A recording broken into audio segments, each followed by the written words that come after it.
Guys, hindi ako agent dito ha sa Czech Republic. Sa mga nagsasabi sa akin na ipasok ko sila, i-refer ko sila, or mag-apply sila sa akin. Guys, lagi ko itong sinasabi sa inyo. Wag lang sa akin, no? Sa lahat.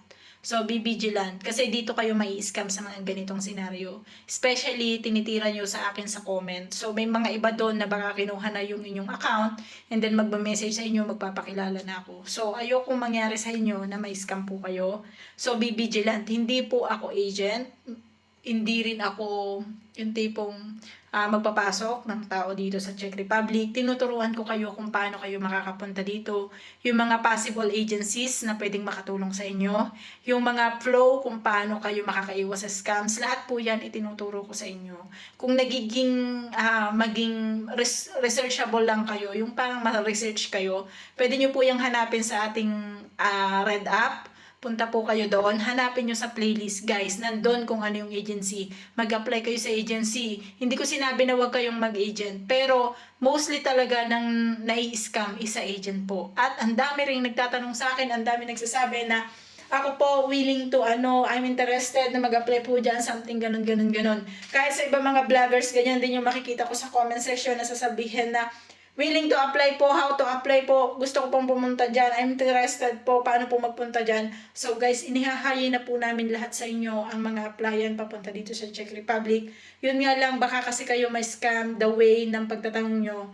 Baka po yung iba ng mga scammers na kukunan lang kayo ng pera, magpapakilala sa inyo na agent sila ng ganito kasi alam nila na interesado kayo. At minsan, yung pagiging desperate moves natin, yan yung ikinakapahamak natin.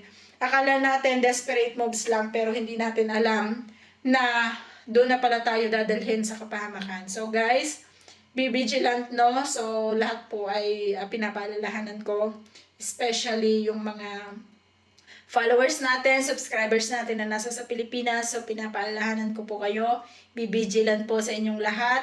At huwag kayong basta-basta mag-comment na especially kapag sasabihin nyo na interesado kayo sa pag-apply dito sa Czech Republic na baka maging way yan para kayo po ay may scam. For example, kunin yung inyong account details and then i-message kayo, private message, magpapakilala na may applyan sila sa ganito, baka gusto mong mag-apply, ang processing fee ay ganito, kailangan mo muna magbayad ng ganitong amount, for example is 5,000, 10,000, syempre pag desperate ka, magbabayad ka po talaga. And then, pag nagbayad ka, ano mangyayari sa'yo? Makakukulimbat ka ng pera.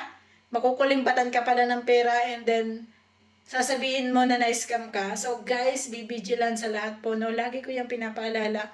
Kung meron kayong mga tanong, maghanap kayo ng mga vloggers. Maghanap kayo ng mga vloggers. Marami kasing vloggers dito sa Czech Republic na nagsasabi ng mga agency, hanapin nyo sa DMW kung legit ba yung binabanggit nilang agency. So, hanapin nyo yung mga agency na yan, guys, ha? Huwag kayong tamarin na maghanap. Kasi andyan si Google. Pwede kayo magtanong kay Google. Pagtanong nyo kay Google, saka nyo search kay DMW kung legit ba or hindi. So, yun yung pwede kong may tulong sa inyo, guys, para hindi kayo may scam. Tsaka doon sa mga nagko-comment sa akin na interesado daw sila, pwede daw ba ako maging agent nila. Guys, yan yung bagay na hindi ko pinasok. So, may nag-alok na sa akin yan sa Pilipinas. Sinabi sa akin na pwede bang maging agent ka, bibigyan ka namin per head ng ganitong halaga. So hindi ko po siya tinanggap. Bakit? Kung hindi makalis yung tao, ako yung mukhang scammer. 'Di ba? So ganun ka po yung aking dignidad sa sarili ko. Kasi kung ako lang mukhang pera siguro, baka oo, sige, tatanggapin ko. Pero ang iniisip ko kasi, what if hindi kayo makalis? 'Di ba? What if pinagbayad nila kayo ng processing fee, pinagbayad kayo nila ng visa, pinagbayad kayo nila ng ganyan, tapos ang ending, hindi kayo kunin ni employer, pinagbayad lang kayo hanggang processing fee. For example, hiningihan kayo ng 30,000 processing fee, tapos sa akin yung iba, ibibigay nila. So, ang mangyayari, ako yung nakaproon sa inyo, sino ang scammer? Siyempre ako. Diba? So, ayoko po nung ganun. Ako kasi meron akong dignidad sa sarili ko. So, sa akin, kung gusto niyo mag-agent, nasa sa inyo, pero hanap kayo ng legit na agent. No, guys? Legit na agent ang hanapin nyo. Madali lang pong maging agent kung gugustuhin kong maging agent.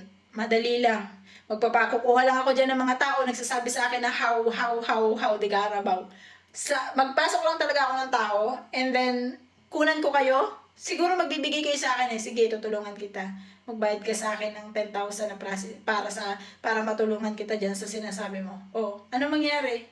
Nakuhanan ko kayo ng 10,000. O, kilala nyo pa ako? Ipopost nyo ako sa Facebook, something like that na ganyan. Anong katibayan nyo na kinuhanan ko kayo?